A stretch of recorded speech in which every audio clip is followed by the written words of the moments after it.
Ողջունում եմ հարգելի հեռուստադիտողներ, այսօր Եվրամեդիա 24-ի տաղավարում հյուրընկալել եմ Դեմոկրատական այլընտրանք կուսակցության նախագահ Սուրեն Սուրենյանցին։ Բարև ձեզ, պարոն Սուրենյանց։ Շնորհակալություն, որ հրավերս ընդունեցիք։ Պարոն Սուրենյանց, սկսենք թերևս այն ամենակարևոր թեմաներից, որոնք այս շրջանում Հայաստանի Հանրապետությունում շարունակում են արծարծվել, խոսքս վերաբերվում է ԲՀԿ առաջնորդ Գագիկ Ծառուկյանի կալանավորմանը եւ նրան պատկանող մի շարք օբյեկտների, այսպես աշխատանքի կասեցմանը։ Այսօր եւ նախկինում տեսնում ենք, երեք էլ ավելի վաղ էլ տեսնում ենք, որ աշխատակիցները բողոքի ակցիաներ են իրականացնում եւ ասում են, որ անհապաղ պիտի բացվեն օբյեկտները, մարդիկ պարապորթի են մատնված, չգիտեն երբ կբացվի, առհասարակ նրանց կյանքը վերածվել է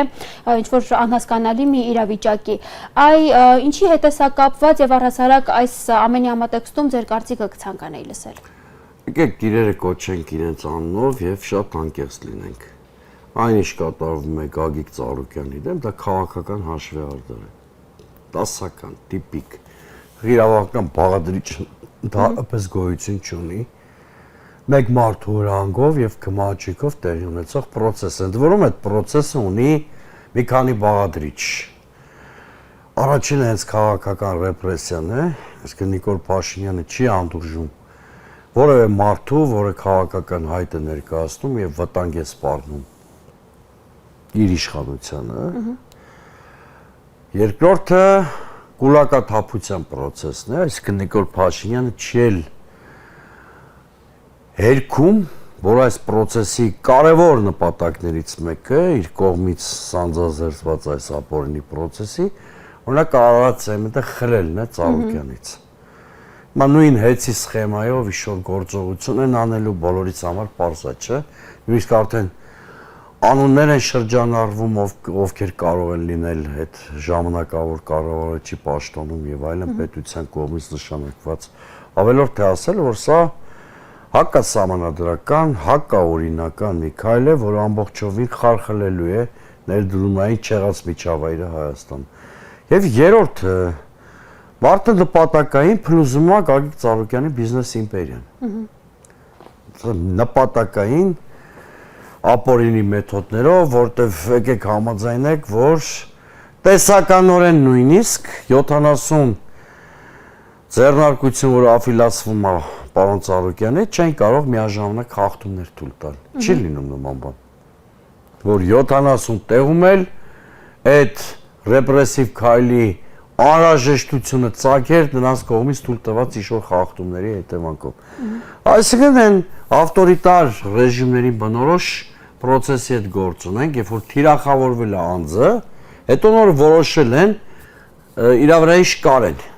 Տեսեք, քաղաքական որոշումների պատճառով տուժում է հասարակ ժողովուրդը, այն ժողովուրդը, որին քարոզարշավի ընթացքում Փաշինյանը ամենատարբեր սիրո խոստովանություններն էր անում։ Եկեք խոսենք 4 փաստերով։ Բայց արդյոք այս ամենի համատեքստում դառնում է, որ իսկապես Փաշինյանը սիրում այդ նույն ժողովրդին, որի առաջ սիրո խոստովանություններ էր ուրեմն ասում եւ իրականացնում։ Դուք պարտավոր չեք պատասխանել, բայց ինձանից լավ գիտեք հարցի պատասխանը։ Ես չեմ կարծում մեկը առանձնապես մի մեծ սեր տածի մի ժողովրդի հանդեպ, որի մի քանի հազար որդիների հաշվենկատ քաղաքականության հետևանքով զոհել է պատերազմի դաշտում։ Ես չեմ կարծում մեկը անկեղծորեն սիրի մի ժողովրդի ու նրա մի զգալի հատվածի ընտրակեղծարարության սխեմայի մասնակցի պիտակ կպցնի։ Ու այսպես ես չեմ կարծում կարող եմ շարունակել։ Թքած ունի Նիկոլ Փաշինյանը ժողովրդի վրա, ընդ որում քայլևս ժողովրդի մանդատեր չունի։ Վերջին ընտրությունների ամենամեծ հետևանքներից մեկը դա է եղել, որ ինքը կորցրել է լեգիտիմությունը։ Եվ հետևաբար, եթե կարծում եք 7-8 մարդու ճակատագիր Արցախ առանց աշկ թարթելու կործանողին, մի քանի հազար մարդու զոհասեղան տանողին պիտի հետաքրքրի, մի քիչ պատրանքների մեջ եք։ Եվ հետո ինք ինչ-որ լուծումներ այդ խնդրին գտնելու է, պարզ է, այդ ձեռնարկությունները հավերժ կապարակնքված չեն մնալու կամ շատ տևական ժամանակ, ինչ-որ փուլից հետո աստիճանաբար դրանք բացվելու են։ Օրինակ ինչպես բանն է Արարատ ցեմենտի պարագայում եղավ, Բայց չկարծեք էլ, որ շատ իրան հուզում է այդ ցույցերը, որ տեղի են ունենում։ Այդ մարդկանց ցասումը բողոքելու լեգիտիմ իրավունքը ես հարգում եմ եւ գնահատում եմ, որովհետեւ մարդիկ իրենց աշխատանքի իրավունքի համար պայքարում են։ Եվ բոլորին կարելի է հասկանալ, ովքեր զրկվել են օրվա հացից, ընտանիք պահելու սոցիալական հնարավորությունից, ամենատարբեր խնդիրների առաջ են կանգնած հնարավորությունից ու այսպես, բայց մարդիկ իրենց հալալ քրտինքով կալորիկ պարգևավճարներ չստացող մարդիկ են եւ հազիվ ծայրին, ինչպես ասում են, ամեն տանիք, ես մարդկանց հոգեբանական մի հատ շերտել կա։ Իրենք չգիտեն իրենց գործատուն դեռ ինչքան ժամանակ է ենթարկվելու այս ապօրինի հետապնդումներին եւ նաեւ այդ սոցիալական կակվածությանը կարիքներին ավելացել է այդ անորոշության շերտը, դա էլ պակաս կարևոր բան չի։ Իսկ այս մարդկանց պիտի հասկանալ, գնահատել նրանց բողոքը, ցավոք սրտի ավտորիտար ռեժիմները ականջալուր չեն լինում հասարակության բողոքներին, ինքը ոնց ընտրությունն արել, այսինքն ամեն կերպ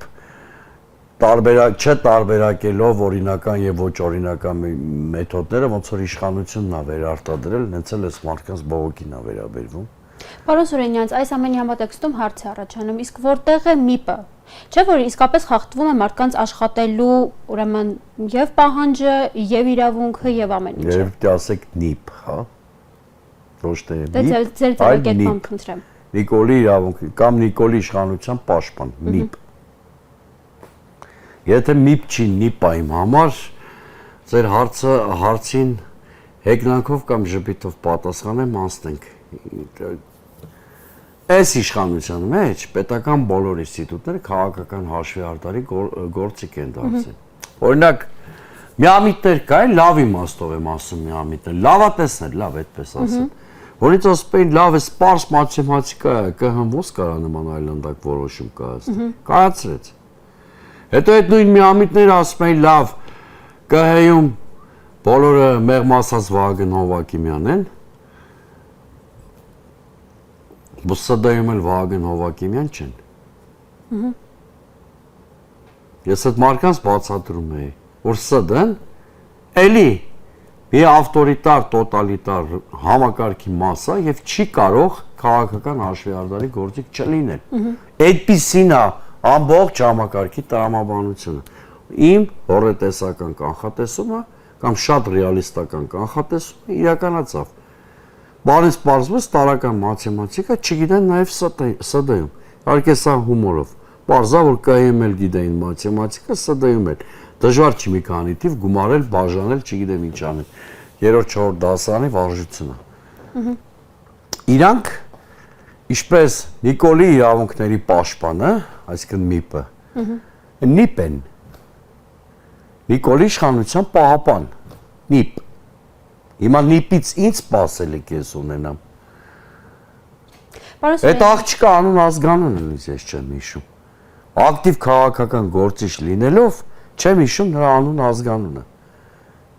Դեմքով հիշում եմ, բայց անուն ազգանունը չեմ հիշում։ Կարող է փողոցում տեսնեմ, չիմանամ էլ ինչ պաշտոնյա։ Պայտակ չի հիշեմ։ Ասենք դեռ ինչ-որ ակտիվ կանայք, չէ՞, կան, մեկը գլխավոր դատախազ է, մեկը ՆԻՊ-ա։ Արդարադատության նախարարը, այնիսը ներքին գործերի նախարարը։ Այս դա իրաց կարաս խառնես, տարբեր տեղեր դնես, մեկը դրանից Նիկոլի պահապանի իրանց ֆունկցիան չի փոխվում։ Պարոն Սուրենյան, ժամանակին ընդդիմադիր հայացքներ ունեցող Նիկոլ Փաշինյանը, այնուհետև իշխանության եկած Նիկոլ Փաշինյանը հայտարարում էր, որ խոսում էր անդադար ուրեմն արժանապատիվ աշխատատեղերի, ուրեմն ինչպես նա ինքն էր նշում տնտեսական հեղափոխության բարեկեցիկ ապագայի մասին, բայց այսօր տեսնում ենք ընդհակառակը, հակառակ պատկերը։ Նմանատիպ մարդիկ կանգնած են իրենց օրվա հացը կորցնելու վտանգի առաջ։ Այդ խոստումները եւս մեկ անգամ հոդս ցնդեցին, թե ինչ տեղի ունեցավ այս պարագայում։ Կարող եք 8 տարվա ընթացքում Նիկոլ Փաշինյանի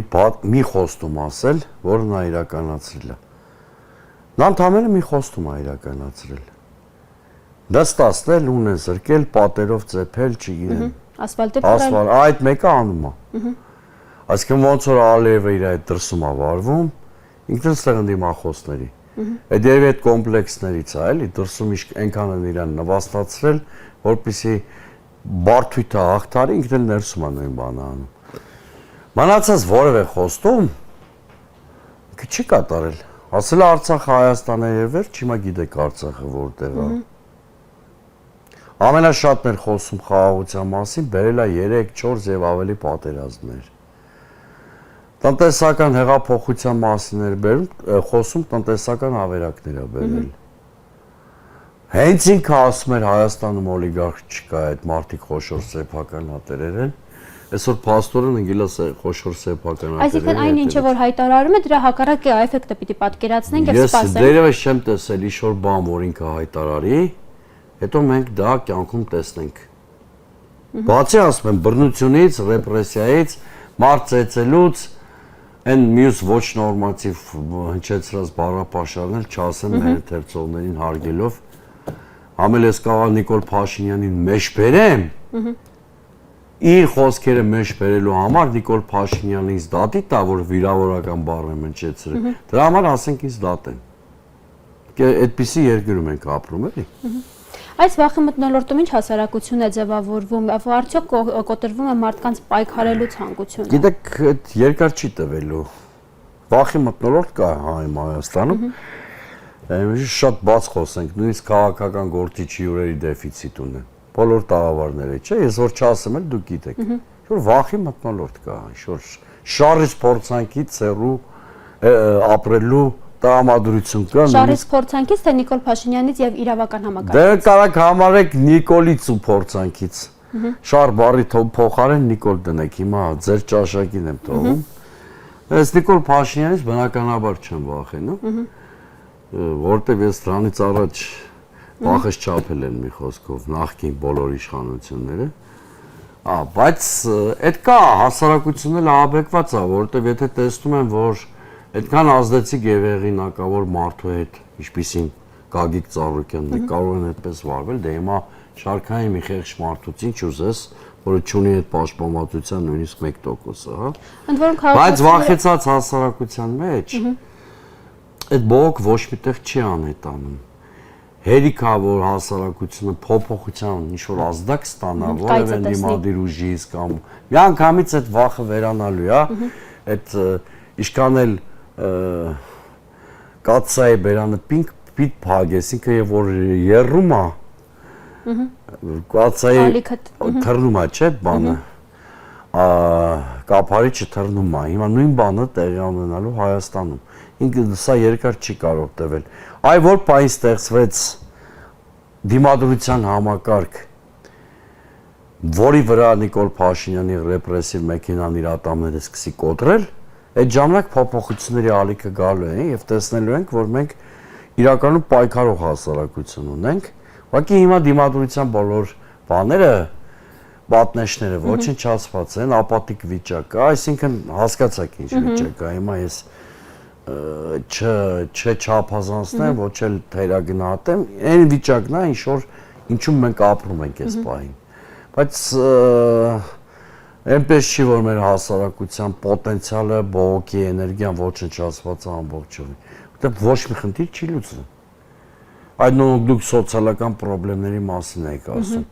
Դրանք համատարած են։ Միայն Ծառուկյանի ապօրինաբար պարապորտի մատնված ձեռնարկությունների բանվորներին չեն վերաբերում։ Բոլոր տեղերում այս մարդիկ ձախողել են կամ եկամուտների կրճատումը, օրինակ արտահանման սահմանափակումները դեպի Ռուսաստան գնացող։ Դրա պատճառով հազարավոր տնտեսություններ ոչնչացման եզրին են։ Գյուղերի կողքին պատտվում է սովի ուրվականը, որտեվ այդ մարդիկ բանջարեղեն են աճեցրել, մեծ մասը վարկային ռեսուրսի ներգրավման միջոցով, այդ մարդիկ ծաղիկ են աճեցրել, այդ մարդիկ տարբեր տիպի բաներ, որ պիտի արտահանեին, սպասարկեին իրենց վարկերը եւ եկամուտ ունենային, հիմա ոչ միայն եկամուտ չունեն, վարկերը չեն կարողանում սպասարկել, հեկտարներով ծաղիկներ են ոչնչացվում, գիտեք այդ մրգեղենն է մնում, այս խնդիրները կան, այսինքն համատարած սոցիալական խնդիրներ են կուտակվում։ Եվ արդյոք սա էր այն ապագան, որի մասին խոստանում էր 2021 թվականին, այս տարվա ընտրություններում նրա լոզունգը դարձավ խաղաղությունը, արդյոք սա էր իր խոստացված ապագան եւ խաղաղությունը, որ տիրում է մեր երկրում։ Դե Նիկոլի պատկերացրած ապագան Հայաստանի Հանրապետության գերեզմանն է։ Ինքը բառացի այդ մասին չի ասում, բայց իր քայլերի տրամաբանությունը տանում է դրան։ Եվ ես չէի ուզենա այդ գեղեցիկ բառը այդքան գրեգ ձևով չարաշահավեր ու շահագործեր, որովհետև դրանից մեր հասարակությունը ոչինչ չի ստանում։ Ինչքան ապագայի մասին լուսավոր խոստումը ուժեղ է եղել, այնքան ազգային ողբերգության խորությունն է ավելի մեծ եղել, ցավոք սրտի։ Այս իշխանության պարագայում ասում եմ, ինչ հրճակել է հեղափոխական ամբիոնից, ճիշտ հակառակը արել է։ Ինչ հրճակել է վարչապետի դիրքից ճիշտ հակառակը արել է։ Ինչ խոստումներով ընտրարշավի դուրս է եկել, ճիշտ հակառակը արել է։ Պարոն Սուրենյան, անդրադառնանք նաև մեկ այլ կարևորագույն խնդրի, այսօր հայտնի դարձավ, որ կառավարությունը սկսում է այսպես թրիփի վավերացման գործընթացը, ուղարկվելու է Սահմանադրական դատարան, այդ ձեր կարծիքն այս մասով եւ արդյոք Սահմանադրական դատարանը այս անգամ Նիկոլա հաճո որոշում կկայացնի։ Անպայման։ Միշտ ասած մի նայեք։ Ինչպես եւ տեղի տեսանք ուրեմն ընտրությունների բոլոր պետական ինստիտուտները սպասարկում են Նիկոլ Փաշինյանի շահերը։ Ընդդիմության դեմ իրեն քաղաքական հաշվարկարի գործիք են, Նիկոլ Փաշինյանի ցանկացած նախաձեռնություն վավերացնող գործիք են։ Լավագույն դեպքում Նիկոլ Փաշինյանի համար նոտարի գործառույթ են կատարում։ Վատագույն դեպքում դառնում են ռեպրեսիվ մեքենա։ Եկեք էս ֆիքսենք, հետևաբար իլյուզիա ունենալ չարժի։ Ինչ վերաբերում է թրիփին, այն պարամետրերով, որ թրիփը ստորագրվել է անցած տարվա օգոստոսի 8-ին, այդ պարամետրերով թրիփը այլևս գործել չի կարող, որովհետև Իսրայելի դեմ, կներեք, Իրանի դեմ Իսրայելի եւ Միացյալ Նահանգների սանձազերծած ագրեսիայից հետո տարածաշրջանում էապես վիճակը փոխվել։ Այսօրվա ստատուս քվոն խոսում է Իրանի Իսլամական Հանրապետության սուբյեկտության անգամներով մեծացման մասին, նրա ազդեցության մեծացման մասին, եւ այս պայմաններում ակնկալել, որ Իրանը, որը ձգտում է ամբողջ մերձավոր արևելքում ամերիկյան ներկայացման թուլացմանը հանդուրժելու է իր քթի տակ հայ-իրանական սահմանին ամերիկյան ներկայություն 99 տարով, առնվազն միամիտ կլինի։ Նույնը վերաբերում է Ռուսաստանին, որը իհարկե շատ ավելի դիվանագիտական վերապահումներ ունի թրիփի մասին, քան Թեհրանում, բայց միևնույնն է, քանիցս հայտարարել է, որ առանց իր մասնակցության չի պատկերացնում թրիփի կենսագործումը։ Հետևաբար թրիփը կամ պիտի խմբագրվի, դրանում հաշվի առնվեն նաև Իրանի Իսլամական Հանրապետության եւ Ռուսաստանի շահերը, կամ թրիփը դատապարտված է մնալ թղթի վրա։ Սա հստակ եմ ասում, ինչքան էլ շտապի Նիկոլ Փաշինյանը, լավ կլինի ոչ թե շտապի, այլ ուշադիր լսի, օրինակ իրան ինչ ասել հենց Թեհրանում, երբ որ նա մի քանի օր առաջ գտնվում էր հուարկավորության առիթով, Ֆրակբարի հոգևոր առաջնորդի Խամեյնիի, այ դրանից հետո Փեզեշքյանի հետ ինքը հանդիպում է ունեցել, որտեղ Փեզեշքյանը ստեյության շարադրել է պաշտոնական Թեհրանի մտահոգությունները շատ դիվանագիտական բառամթերքով, արտատարածաշրջանային ուժերի տարածաշրջանում ունեցած բացասական դերի մասին հիշատակումներով եւ այլն, այսինքն ակնհայտորեն գոնե ինձ համար պարզ է, որ այս ձևով թրիփը կյանքի կոչվել չի կարող։ Այն պարամետրերով, ինչը հստակեցված օգոստոսի 8-ին եւ դրան հաջորդած ինչ-որ այլ փաստաթղթերով։ Ինքը կամ պիտի խմբագրվի նոր իրողությունների հաշվառմամբ, կամ ուղղակի դեակտուալ է դառնում այդ նախագիծը։ Եվ այն խաղաղությունը, որ խոստացվում էր, փաստացի հոդոսացում։ Թրիփը մեծ հաշվով խաղաղության հետ կապել չուներ։ Թրիփը Միացյալ Նահանգների եւ Արևմուտքի աշխարհաքաղաքական գործիքներ, որը ուղղված էր ռեգիոնում Իրանի Իսլամական Հանրապետություն եւ Ռուսաստանի հաշտության ազդեցության թուլացմանը։ Պարոն Սուրենյանց, նաև անդրադառնանք այսօր առավոտյան ձեր կողմից հնչեցված հայտարարությանը, Դեմոկրատական այլընտրանք կուսակցությունը շարունակում է աջակցել Գագիկ Ծառուկյանին, բայց արդեն ձեր կարծիքը այս մասով։ Եվ ավելի մանրամասներ, թե ինչու եկաք այս որոշմանը։ Այդ հայտարարությունը շատերը մի քիչ սխալ են հասկացել։ Գագիկ Ծառուկյանը իմ ավակ ընկերն է։ Եվ բացի նրան աջակցելու հարցում ինձ նույնիսկ քաղաքական հաշվարկ ու քաղաքական մոդելավորում պետք չի, որովհետև մարդիկ իրենց ընկերներին պաշտպանում են ամենայն անկեղծությամբ եւ սրտանց, ինչպես իմ պարագայում է, դուք լրագրող եք, երևի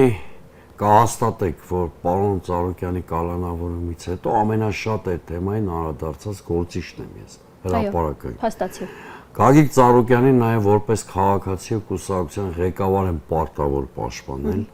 որովհետև տեղի ունեցել ճճացող անարդարություն եւ ռեպրեսիա նրա դեմ, եւ ես երեք այդ հայտարարությամբ ասել եմ, որ դեմոկրատական այլընտրանքն ու ես մշտապես լինելու ենք Գագիկ Ծառուկյանի աջակցության առաջնագծում։ Չեք տեսնի որևէ ակցիա որևէ հրապարակային աջակցություն Ծառուկյանին, որի առաջի շարքում ես կանգնած չլինեմ։ Չեք տեսնի որևէ հարցազրույց, որ ես անտեսեմ իմ ավակ ընկերոջ թեման կամ չանդրադառնամ նրա պաշտպանության խնդրին, բացառեք դա։ Ես սկզբունքներ ունեցող քաղաքական գործիչ եմ, իսկ բարոյական առումով աղոհացա հարգող մարդ եմ եւ երբեք այդ հարցում ինձանից նահանջ չեք տեսնի։ Ես այլ բան եմ խոսել։ Ասել եմ, որ ԲՀԿ-ի հետ Ծառուկյանի թեմայից անջատ, բայց նաև Ծառուկյանի հարցում կամ այլ մարդկանց հետ, որ այսօր ԲՀԿ քաղաքական վարքագիծը մարմնավորում են, իրancs հետ որոշակի տակտիկական տարբերություններ ունենք, ինչի բերումով ես սրանից հետո բացառապես դեմոկրատական այլընտրանքի անունից եմ հանդես գալու։ Բայց շարունակում եք սատարել։ Իհարկե, Ծառուկյանի աջակցությունը դա բացարձակապես կապ չունի։ Շոր մարդիկ հակված են շահարկել բան անել, հիասթափություն է այդ մարդկանց սպասում։ Ասեմ, ես պատկերացնում եմ, որ ընդհանրապես քաղաքական արդյունավետ համակարգապետ ձևավորել իշխանության ռեպրեսիվ մեքենան ջարդ ու խորդ անելու համար, եւ ես կարծում եմ, որ հենց պարոն Ծառուկյանի աջակցության process-ում քաղաքական բաղադրիչ այս բանը մի քիչ թույլ է։ Այս հարցում է, որ ես կարծում եմ, այսօր ԲՀԿ այսօրվա քաղաքականությունը իրականացնող մարդկանց եւ մի որոշակի տարընթերցում կամ տարբեր տեսակետներ կա, դրա համար ես նույնիսկ բարոյական քայլ եմ արել։ Ընտրություններն էլ վերջացել են, ես հիմա բարոյական չի, որ ԲՀԿ ընտրաթիմի անունից հանդես գամ, որտեվ դա ընտրությունը, գիտեք, ժամանակավոր միավորում է։ Հետևաբար, եթե կարճ ձեր հարցին ամփոփեմ, ես ու իմ քաղաքական թիմը եղել ենք, կանք եւ կմնանք Գագիկ Ծառուկյանի աջակցության առաջնագծում, բայց դեմոկրատական այլընտրանքի օրակարգով եւ դեմոկրատական այլընտրանքի պատկերացումներով։ Ինչ պայքարի մեթոդներ եք դուք առաջարկում որպես կուսակցության նախագահ։ Ես կարծում եմ, որ բոլորս միասին հնարավորինս լայն ընդդիմադիր կոնսոլիդացիայով պետք է ձևավորենք քաղաքական արդյունավետ համակարգ, որ միջնաժամկետ պայքարի կարողություն ունենա, ասիմետրիկ քայլերի համակարգ մշակենք, որպեսզի մենք դառնանք օրակարգ թելադրողը, ոչ թե անդադ պաշտպանողական դիրքերից պատասխանենք Նիկոլ Փաշինյանի օրակարգերին։ Եվ երրորդը գործողությունների հստակ քաղաքական ճանապարհային քարտեզ։ Ես 3 առանցքային բաղադրիչ նշեցի։ Սիու մինուտի կամ այս րոպեական արձագանքներով չենք կարող մենք հակազդել Նիկոլ Փաշինյանին, առավել եւս նրա ռեպրեսիվ մեքենայի դեմ պայքարում մեծ հաջողություններ գրանցենք։ Ընդ որում քաղաքացիների շրջանակներում չի դադարում այն բողոքի ալիքը, որը սկսել է դեռևս նախորդ շաբաթից եւ շարունակվում է առ այսօր եւ դա բայց պիտի քաղաքական կապիտալիզացիայի չէ բերենք։ Իհարկե։ Դե իմ առաջարկը է դա։ Այդ բողոքի ալիքները ուժեղանալու, թուլանալու հակում ունեն, միշտ այդպես է, հիշեք։ Ընդ որում խոսքս վերաբերվում էր հասարակ քաղաքացիներին։ Միշտ հիշեք, քաղաքացին թեման չի կարող անդադ պահել իր օրակարգում, եթե չկա նման օրակարգ ձևավորող քաղաքական համակարգ, բայց ես դրա մասին էի խոսում, երեկվա գրառումս էլ դրա մասին է։ Մարդիկ վայ, Ծառուկյանի Բրենցի նանջես, բան մի երկու շարքում տեսել եմ, մարդկանց խղճում եմ ես, ուրեմն այդ մարդիկ ինչ չեն ճանաչում։ Ես ընդհակառակ ասում եմ, այն ինչ որ անում ենք Ծառուկյանի ու մյուս քաղաք բանտարկյալների համար բավարար չենք անում։ Այդ իմ գրառումը համարեք ահազանգ։ Դրա համար ասում եմ գոնե խոսքի մակարդակով ես ուզում եմ միայն իմ կուսակցությանը ներկայացնեմ, որ դիրքորոշումները ավելի անկաշկանդ հնչեցնեն։ Շնորհակալ եմ զրույցի համար, պարոն Սուրենյան։ Իսկ ես հիշեցնեմ, որ զրուցում էի Դեմոկրատական այլընտրանք կուսակցության նախագահ Սուրեն Սուրենյանցի հետ։ Շնորհակալություն մեզ հետևելու համար։